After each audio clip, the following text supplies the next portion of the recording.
O presidente da Câmara dos Deputados, Rodrigo Maia, quer antecipar a votação da reforma da Previdência.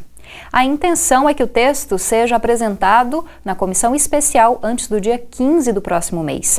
A expectativa é que ela seja votada no plenário da Câmara ainda no primeiro semestre.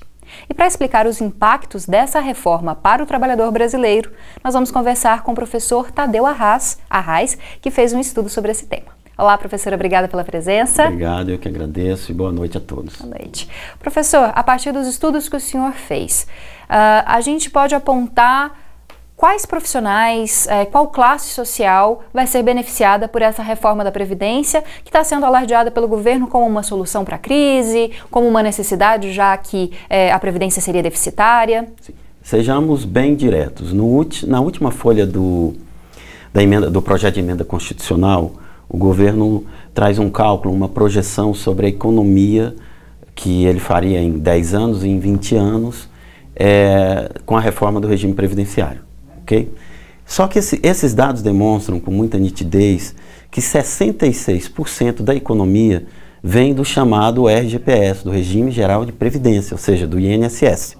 Okay? 66% da economia vem do INSS. Outros 16,6% dessa economia vem das mudanças no PIS, que sairiam, o patamar de acesso sairia de 2 salários para 1 salário mínimo.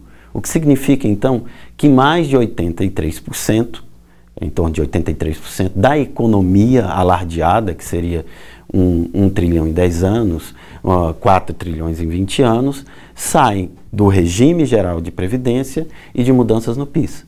Ocorre que o regime geral de previdência, né, é um regime que não reproduz privilégios. Essa é a grande verdade. Né?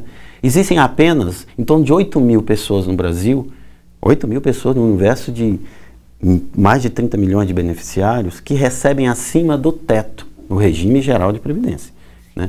Mais de 80% daqueles que recebem a partir do regime geral, que é o INSS, a gente sempre tem que repetir, porque o governo usa estratégia muito perversa de confundir todos os regimes. Né? Então, mais de 80% ganham até 3 salários mínimos. A gente tem até um slide que o senhor trouxe da sua pesquisa, se a gente puder colocar na tela. É Sim. Isso, né, professor? Este por exemplo, 66% da economia viria, então, do regime geral de previdência e 16% das mudanças no PIS.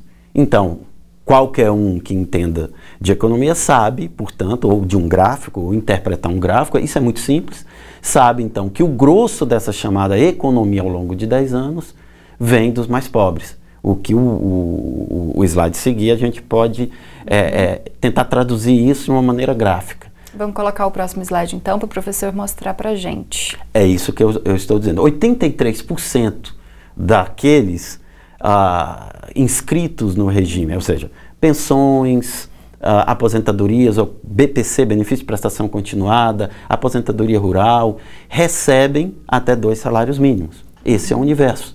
Então nós temos 0,02% de pessoas que recebem acima do teto. Esses são regimes antigos. E, estatisticamente, isto é desprezível do ponto de vista da conta, do valor. Então, são os mais pobres, ao contrário do que o governo diz, que serão penalizados. E eles serão penalizados de diversos modos. É esse conjunto da população mais pobre que terá a idade ampliada, tempo de contribuição ampliado e fórmula do cálculo ampliado. Mas, ao mesmo tempo, né, além dessa perversidade geral, o governo tem aquela perversidade que a gente podia chamar perversidade do varejo. Quem que é? Por exemplo, reduzir o benefício de prestação continuada de idosos, né, idosos pobres, né, que não têm condição de reproduzir a sua vida, para R$400. Essa é uma das mudanças. E a outra mudança, já que a gente está no momento de agrofamiliar, um grande evento ocorrendo na UFG, é da aposentadoria rural.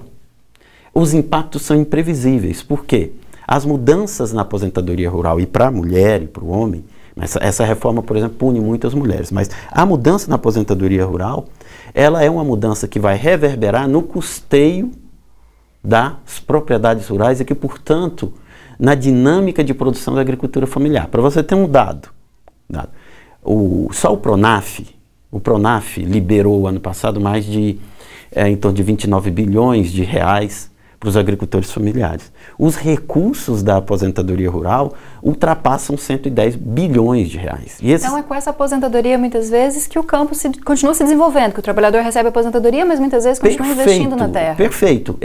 Essa aposentadoria para o trabalhador rural, que é merecida, diga-se de passagem, não, o nosso arroz vem de lá, a fava vem de lá, o milho vem de lá, enfim. Essa aposentadoria ele usa de duas formas. Ele usa para o custeio da própria propriedade, ok?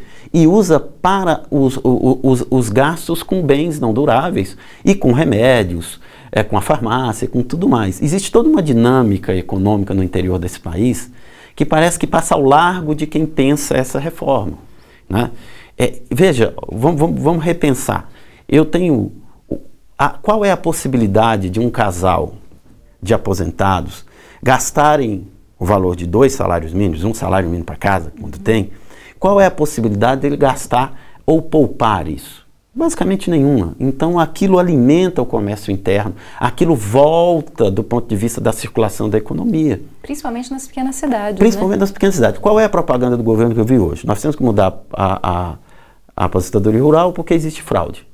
Ora, admitindo que exista fraude, existem pouquíssimas, o índice é muito baixo. Quando a gente pensa que existe fraude num sistema público, quem vai fraudar ele, do ponto de vista lógico, não é o pobre, é o rico. É quem tem, é quem ultrapassa a renda. Mas admitindo isso, veja bem, eu não faço uma reforma para combater fraude. Existem os instrumentos para isso. Então essa reforma acaba com os pilares da Previdência Social brasileira e também da Seguridade Social. É isso que a gente tem que entender. Nós temos um sistema solidário, algo que, por exemplo, que é a grande mudança que está sendo proposta, que é a capitalização, acaba com isso. No nosso sistema solidário de hoje, para a gente ter uma ideia, contribuo eu, contribui você, contribui o empregador e contribui o Estado. Eu vou trocar 3 partes pela capitalização, que é uma parte só. Só do trabalhador. Só do trabalhador. Por isso que grandes grupos estão interessados nessa reforma. Essa reforma é um dos últimos bastiões, né, da deterioração do Estado Social brasileiro. Quer dizer, o último será o SUS, mas a reforma da Previdência é o penúltimo, inclusive porque ela tem impacto na saúde, direta na saúde do trabalhador. Tá certo, professor.